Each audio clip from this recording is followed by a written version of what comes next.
Hello friends, நம்மக்கிட்ட வெள்ளை அடுக்கு சம்பங்கி நல்லா புஷியாக மதர் பல்பு அவைலபிளில் இருக்குது. எத்தனை குட்டியோடு இருக்குதுன்னு பாருங்கள். இது வந்து நம்மக்கிட்ட இப்போ அவைலபிளில் இருக்குது. யாருக்குன்னா வேணும்னா வாங்கிக்கோங்க. ஒரு மதர் பல்பு வந்து பார்த்திங்கன்னா 100 rupees வரும். நல்லா குட்டியோடு இருக்கும். எல்லாமே நல்லா புஷியாக இருக்குது. இது எடுக்கிறேன் பாருங்கள்.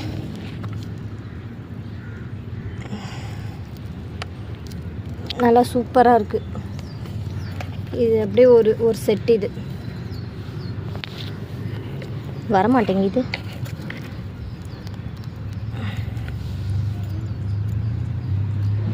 வேணும்னா அப்லோட் பண்ணிக்கலாம். இது ஒன்று மட்டும் ஓகேவாக இருக்குது. யாருக்குன்னா வேணும்னா கான்டாக்ட் பண்ணுங்கள்.